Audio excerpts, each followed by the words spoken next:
Good afternoon and welcome to the FEMA Region 2 Individual and Community Preparedness webinar series. My name is Allison Albright and I am the Regional Preparedness Liaison for FEMA Region 2. I'm going to provide a few technical considerations before we begin. Today's proceedings are being recorded and captioned. The archived event will be available on the FEMA website in the coming days.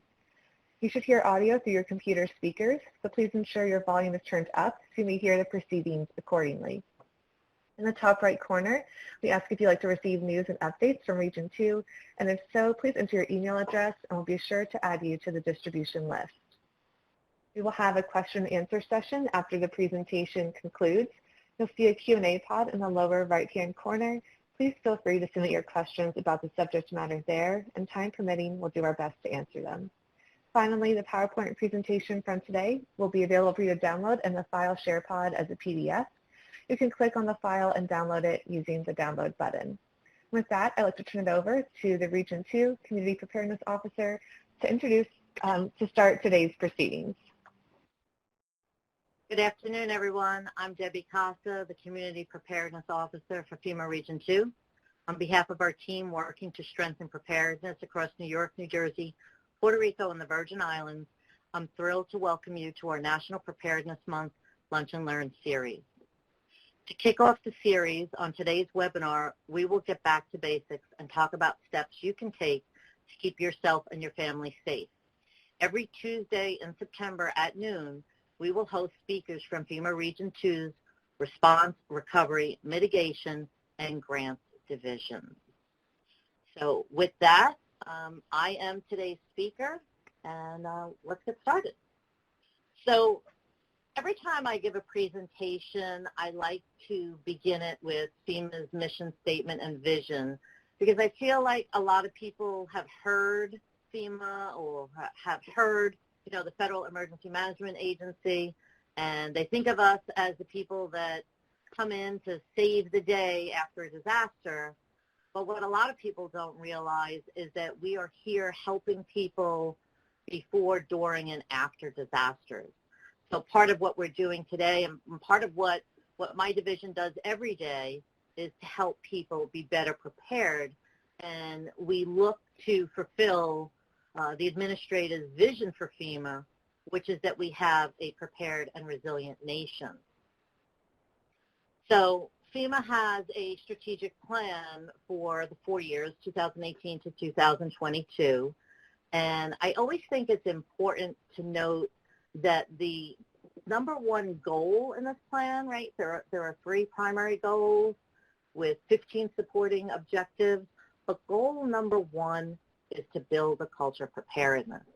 And a culture of preparedness is a national effort to be ready for the worst disasters at all levels, families, individuals, local, county, and state governments.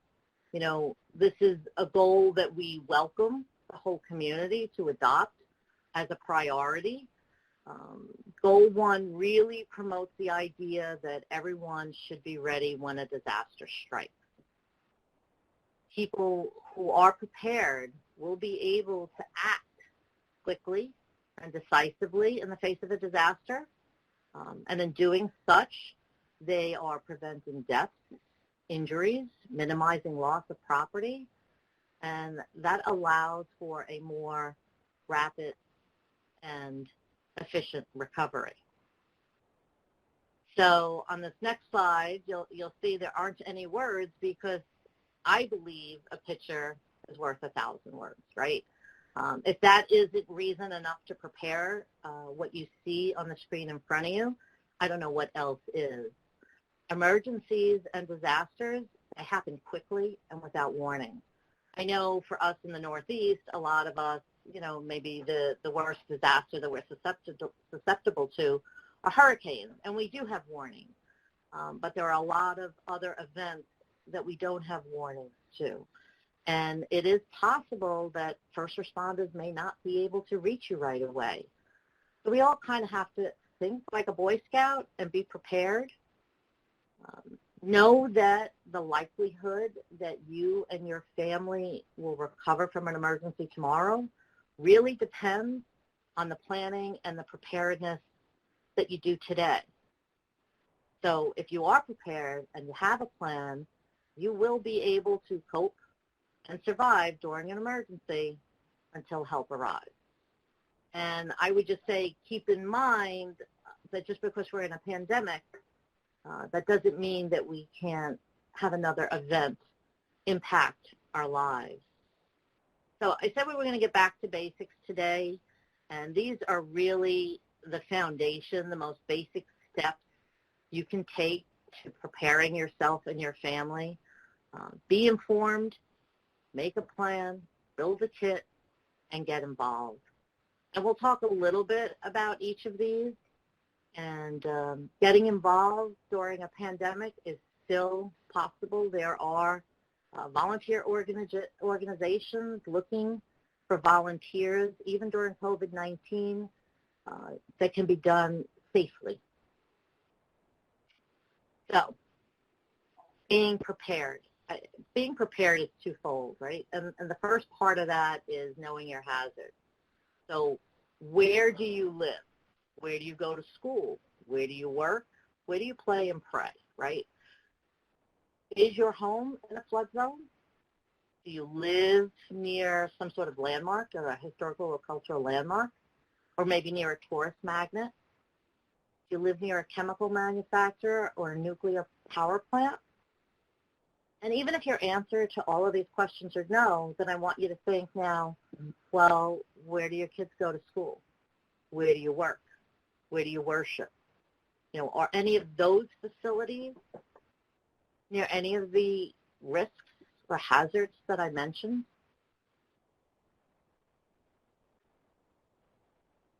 FEMA doesn't just concentrate our preparedness efforts on natural hazards. We look at both natural and man-made hazards, so you really should understand the difference. If some of you would like to type maybe in the chat box, what are some natural hazards that you may be susceptible to? I know we have folks on the phone from New York, New Jersey, Puerto Rico. I saw Nebraska. California's usually in the house. You know, so fire, earthquake, flooding, tornado, hurricane, wildfire. So if you live in New York City, wildfire may not be a hazard for you. But if you live in the Pine Barrens, you know, in South Jersey, it certainly is. Landslides are going to impact California, but I don't anticipate that they are going to impact Niagara, New York.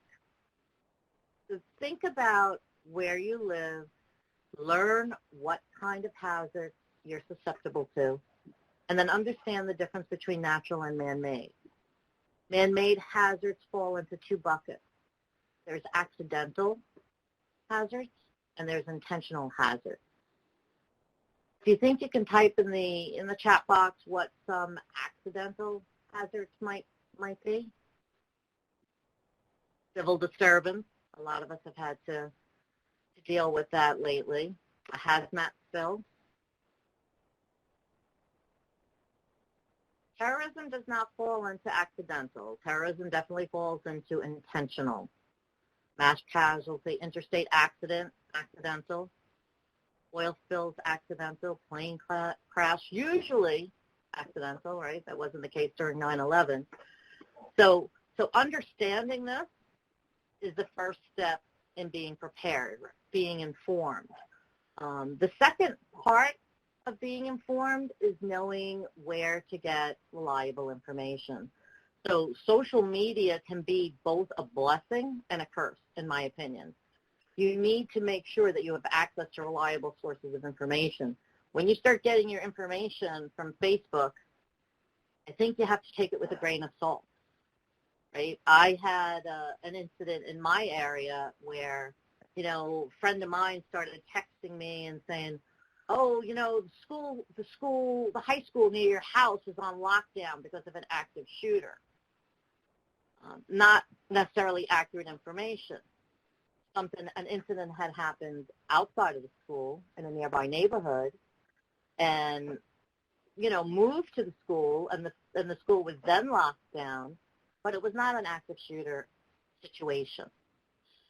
So the FEMA app is a fantastic tool, right? It is connected with the National Weather Service, so you will get real-time weather alerts. There are preparedness tips on the FEMA app. If there's an active disaster, you can go there to find out what local disaster recovery centers might be available. And you can even apply for assistance through the app. As far as social media goes, think about where you live. So in New Jersey, I'm going to go to Ready, New Jersey. Or I might look at NJOHS&P, right? New Jersey Office of Homeland Security and Preparedness on Facebook. Twitter, Instagram, Nixle. I use Nixle because I know that my county pushes out messages all the time. And it could be something as simple as, hey, the traffic light on Brick Boulevard is out at such and such an intersection, so avoid that area. But all of these that I mentioned, whether it's New York City Emergency Management or New York State dishes or a county office, are the types of places you want to sign up to get the most reliable information. A lot of them have notification systems. So New York City has Notify NYC. I know that New York State has alert.newyork.gov. Even the VI has Alert VI for the U.S. Virgin Islands. Some of the territories, the states, and the counties also have additional registries. So if you have an access and functional need and you choose to, you can register. In New Jersey, it's called Register Ready, and it's free, it's secure, it's voluntary, but it allows the offices of emergency management to know who you are and where you are and what your needs might be should an incident occur. And I know that the counties and the municipalities use these to check on people during an event. If there's a long-term power outage, if there's a hurricane coming, they might help you to get to a safe and secure facility to ride out the event. So they are certainly something that I would consider. It really is a matter of preference. The next step is about making a plan. And I don't think you're going to have a one-size-fits-all plan because every situation is different. You need to understand what the difference is between sheltering in place and evacuation and when you should do one versus the other. So I think we all have a lot of experience with sheltering in place the last 6 months. Ordinarily, I might ask you to give some examples of when you might shelter in place, when you would stay inside, but I think at this point we're probably all old hacks at it. So when it's safer to stay home and the authorities tell you to do so, you should stay inside and shelter in place. So you want to stay there until the emergency passes. So maybe in addition to a COVID environment, maybe if there was a chemical spill in your area, you might be told to shelter in place versus evacuation, right? So if it's safer for you to leave the area than it is for you to stay in your own home, authorities will ask you to evacuate. Can you guys tell me what some examples of situations might be when you're asked to evacuate by typing it in the chat box? Flooding, wildfire, hurricane, gas leak, fire, hurricanes, earthquake.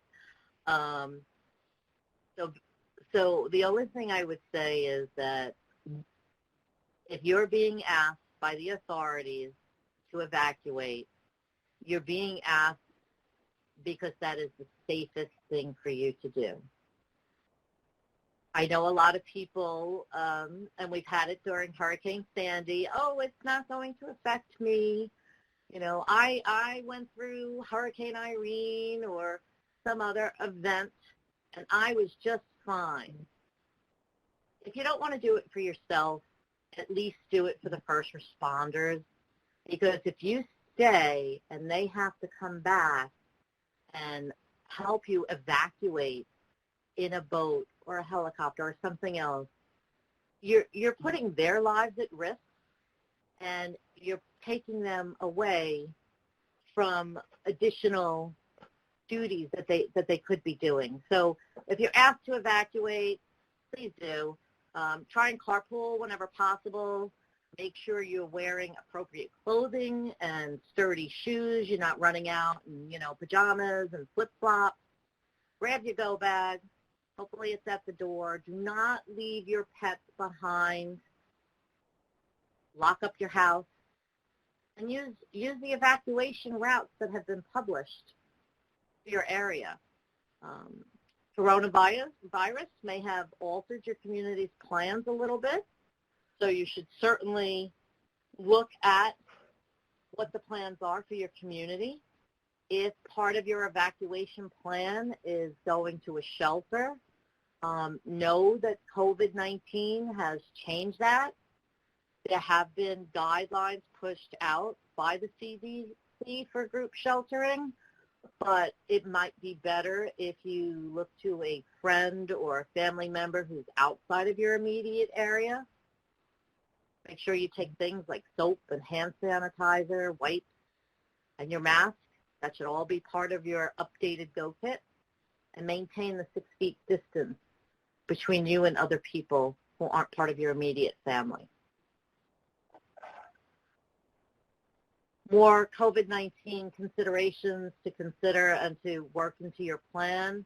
Make sure you have those face coverings, disinfectants, pretty much all the stuff I just mentioned, and stay up to date on what the CDC is saying, as well as state and local guidelines. There's a hot link on the screen there that you can click to get the most up-to-date information. So you want to have plans communicate with each other. You want to have plans to evacuate. These plans might be different depending on the time of day. If you're evacuating at midnight versus 3 o'clock in the afternoon, that plan might be a little bit different. The reality of the disaster situation is that you will likely not have access to everyday conveniences. So you need to plan in advance. Kind of take the time to think through the details of your everyday life. If there are people who assist you on a daily basis, list who they are and how you will contact them in an emergency. Create your own personal support network by identifying others who will help you in an emergency. Think about what modes of transportation you use and what alternative modes could be a backup. If you require handicapped accessible information, be sure your alternatives are also accessible. For every aspect of your daily routine, plan an alternate procedure. Make a plan, write it down, and keep a copy of it in your emergency supply kit, along with a list of important information and contacts in your wallet. Share your plan with your family, friends, care providers, and others in your network.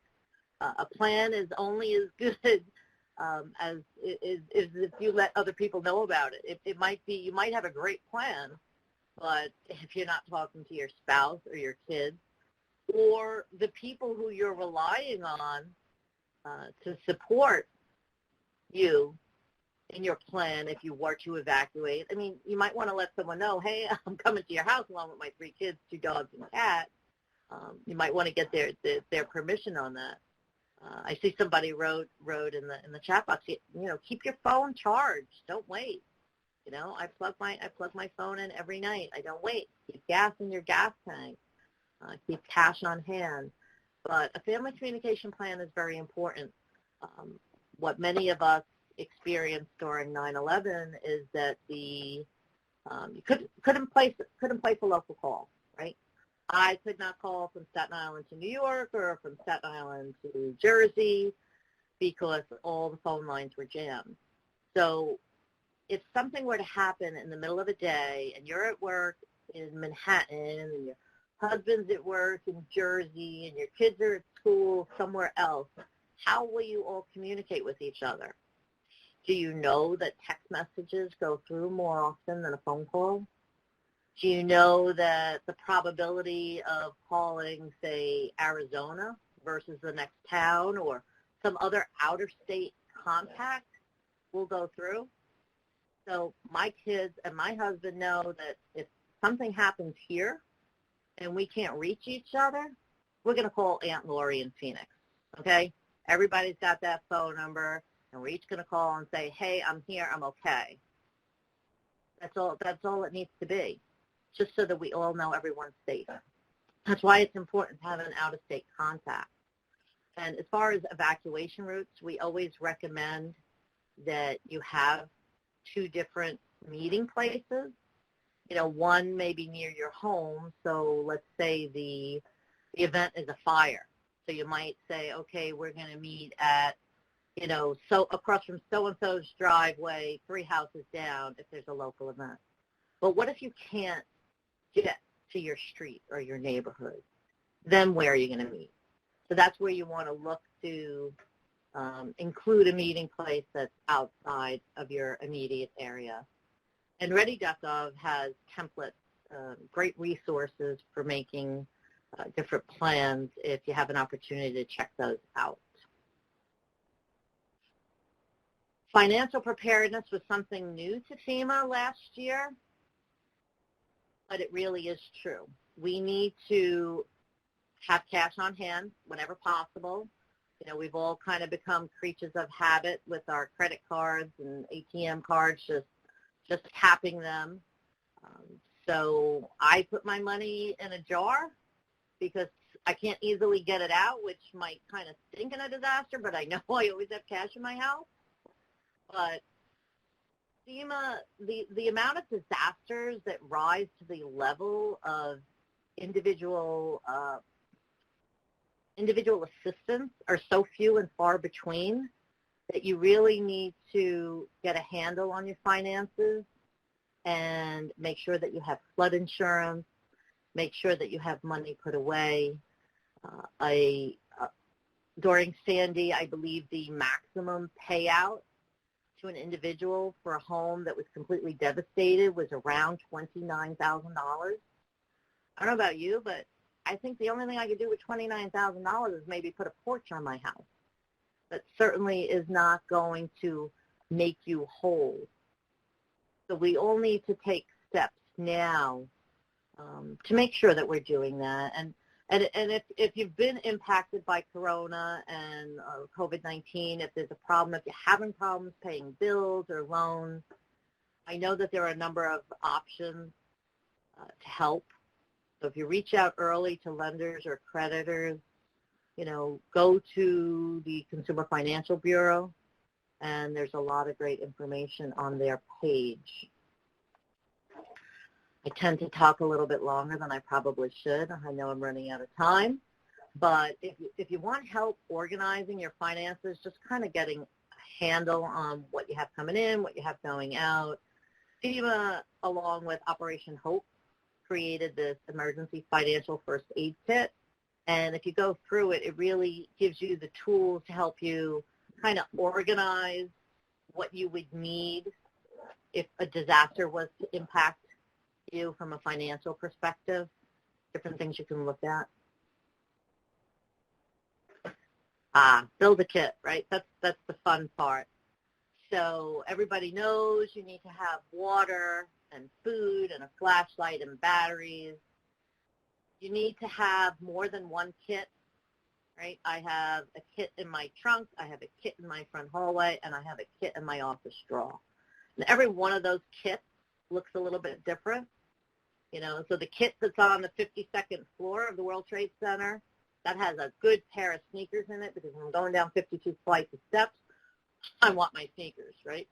But the kit that I have in my trunk is maybe just a blanket, a snow shovel, some water, and granola bars. kit I have at home is a little bit more expensive. What we need to remember to do is update our kit. It should be done every 6 months, and we should update our kit with COVID considerations. So if you don't already have them in there, add hygiene products and sanitizer and masks and gloves. So if you do have to run out the door, you have it ready to go. Don't forget about Fido, right? I have 2 dogs. I have Oreo and Daisy, and I would never leave my house without them. So if you do have pets and you do have to go to a shelter, look for pet-friendly hotels, look for shelters that take pets. A lot of municipalities have parks groups that would allow for pets. So do this in advance. You don't want to wait for the last minute. Make sure your pet, just like your child, basically has everything they need to be comfortable. So you can have everything from food and water, necessities and medication, all the way to a toy just to keep them occupied.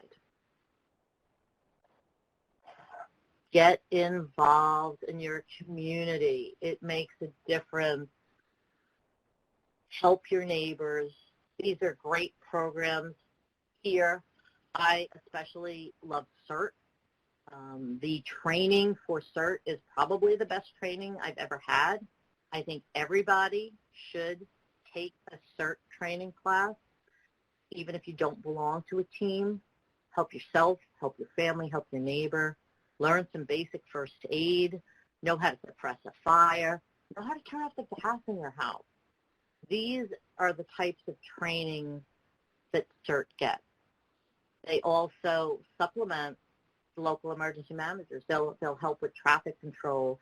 They'll go door to door to people on a registry and say, you know, how can we help? You know, do you have everything you need? Is there something we can get you?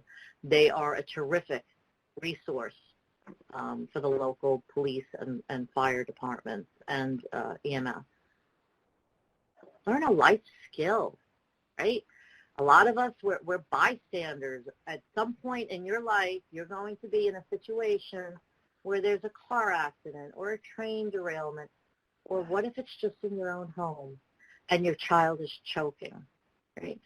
It behooves us all to learn basic first aid, to learn CPR, to know how to use an AED.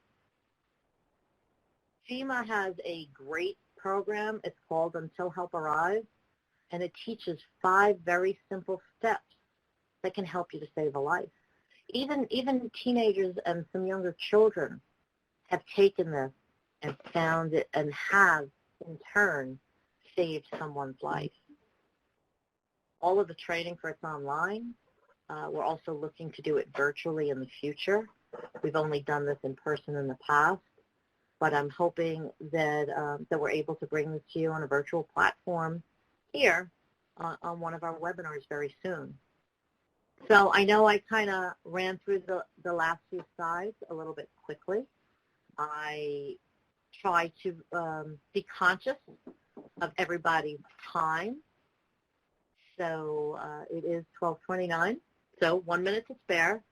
So if there are any questions, then I'm happy to answer them if now, or you can certainly email me or any of our team. I don't know if they added the email addresses here. You can contact us at FEMA R2 Prepares. You can see all our upcoming webinars at this link. You can view previous recordings at the next link. And if you aren't already signed up for, we do a Preparedness and Resilience Bulletin every 2 weeks. Every Monday we announce all our upcoming webinars. Think about looking at the pod at the top that says if you want Region 2 news, add your email address there, and we're happy to include it. Allison, did we have any questions? Have just a couple questions.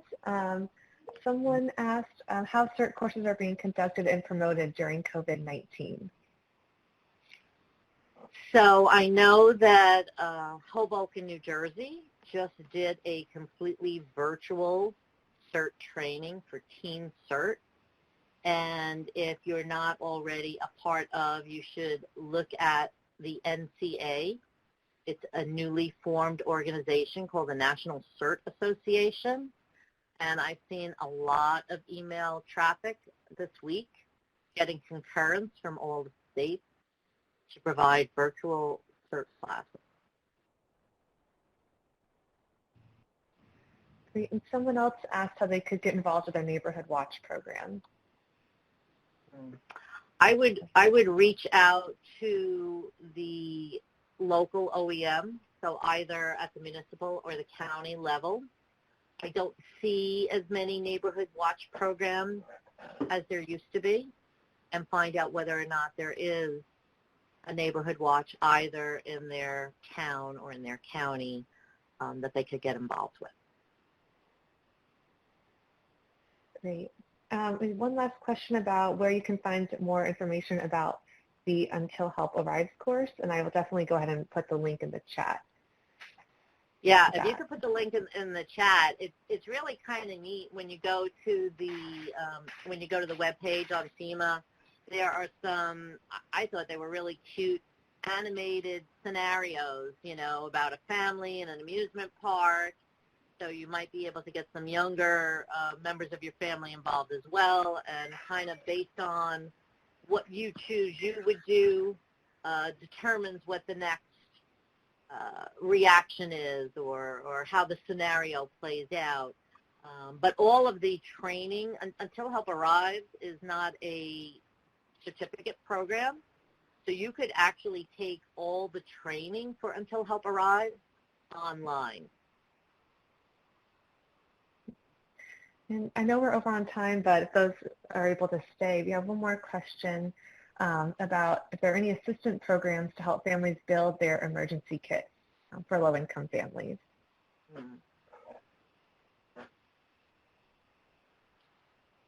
I am not aware of any.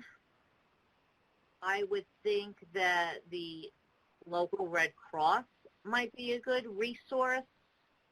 Also, the local emergency manager. I've often seen things and heard things myself. So, for instance, I look in the dollar store, I look in Walmart. Like, I definitely would not buy a pre-made kit. There are a lot of sites out there that have these fancy backpacks and these fancy radios and stuff like that. I kind of build my kit a little bit at a time. So every time I go to ShopRite and they have gallons of Poland Spring on sale for $1, I buy one. Right? I don't buy 10 gallons at a time. I buy one. I spend $1.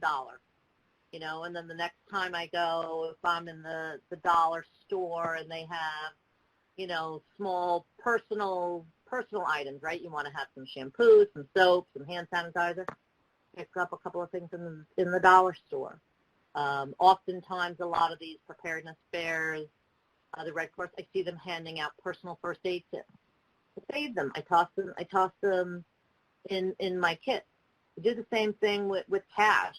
You know, you have an extra couple of bucks because you want to have money in small denominations.